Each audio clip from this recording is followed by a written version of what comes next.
This is a video about something really kind of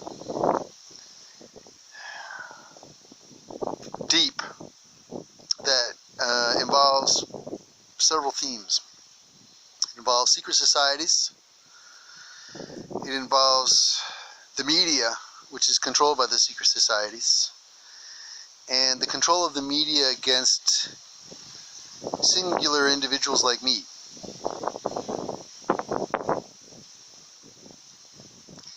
I spent many years traveling, and in all my travels, I never had happen to me what I had happen to me in Eugene, Oregon in 2016.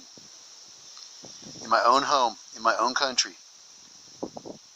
And it was definitely a weird conspiracy leveled against me in particular. And I'm not sure I understand why still or who it was exactly. But I'm going to explain this as this is really weird and all documented. All of it documented so hardcore it's not even funny. So, I had this house in Eugene and I rented it out. And one of the first people I rented it to when I took over my house in 2016 from this other renter was this guy named John Campbell. And he was a guy who worked at Knights Auto Parts. He was like a supervisor there on Century Boulevard or whatever in Eugene, Oregon. Big fat guy. Nice guy. Just really huge. Helped him lose weight actually. He lost a lot of weight while he lived with me.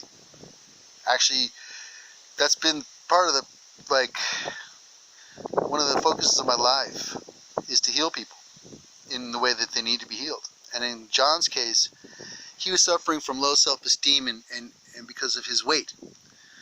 And he came and lived with me, and all that changed around for him. You can go ask him about it. He'll tell you. He'll also tell you about a very strange thing that happened while we were there. I had someone call me at one point and say they wanted to rent out a camping space in the back of my yard. And I was like, okay. He and his girlfriend. And so this guy came up, showed up at my house in his car, and wanted to pay me $500 a month to rent a little camping spot in the back of my yard. And he gave me a bunch of pot and $500. Said, hey, let me just camp. I'm not going to bother anybody. Me and my girl aren't going to bother anybody, blah, blah, blah. They went out and did normal things, like they went to Walmart and did all these weird things. I mean, normal things that made it seem like they weren't weird. But I told John, and you can ask him, I was like, this guy's acting like he's a violent rapist on the run from the law. Okay, that's what I said to him. You can ask him. And he said, you can't go around saying those kinds of things about your renters.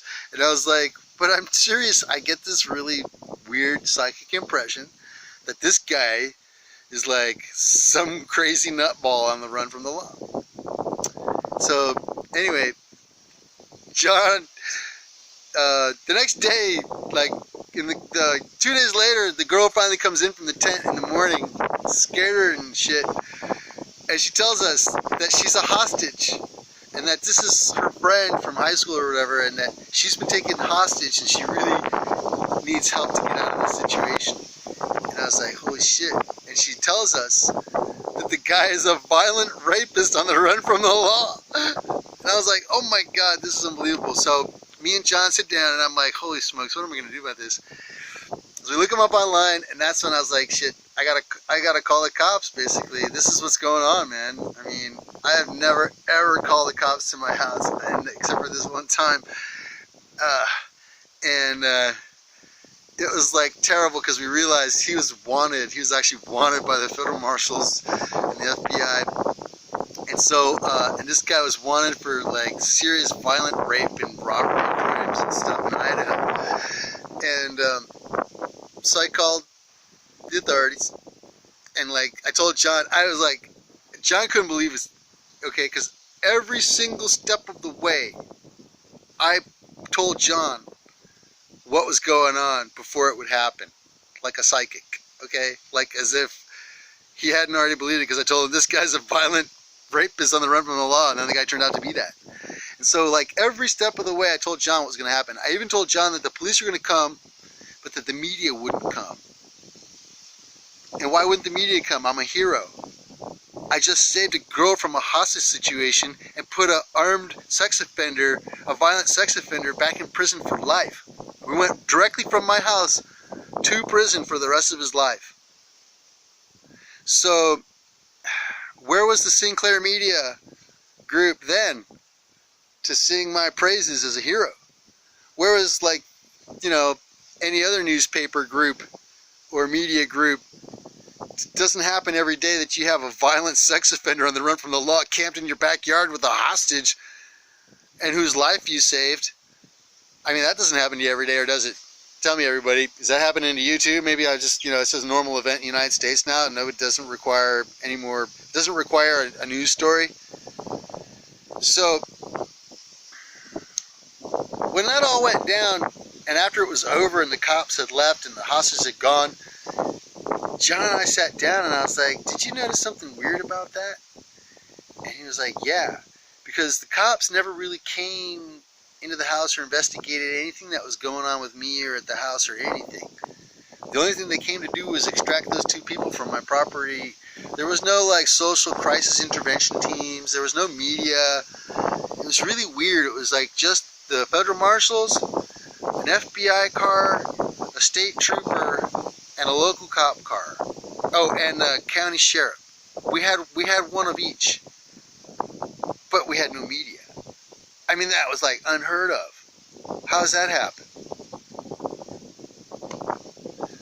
So, likewise, there hasn't been any media attention for this multi-million-dollar lawsuit that I have with the Bank of New York. Okay? That they have to pay me a lot of money, and they don't want to. Why would, if they haven't done anything wrong, why would they hire a lawyer? As they say in Spanish, nada debe, nada teme. If you don't owe nothing, you don't have to worry. You don't have nothing to fear. So, just like there was no media attention on me being a hero and saving a girl's life from a violent sex offender on the run from the law, there's no media attention for my lawsuit with my troubles with the Bank of New York and how they tried to steal millions from me and my family. But I bet you that same media group with their little secret societies are all just sitting around spying on me and hacking me and waiting for me to do something wrong so that they could then put me in the news if I was to do something wrong. How much you want to bet? And so I think that's what the problem is, and I'm getting into the next part of this video, which is these secret societies have taken control of the organs of government and the corporations and the media, and they're manipulating the population. And they go around, and anybody like me who all of a sudden comes into some money or some power, who doesn't agree with their general principles, and who isn't part of their little group, they'll try and screw with you. They won't let you succeed. They'll make sure you don't get any positive media play, but if you fuck up at all, they'll be the first ones to pounce on you and expose you for whatever it is they think you did wrong. Just so they can take control of your resources and your life. And they're not going to do that to me. This is a message to my children to watch out for these people. And this is a message to these people that your time is over on this face of the earth. Your time is over on the face of the earth.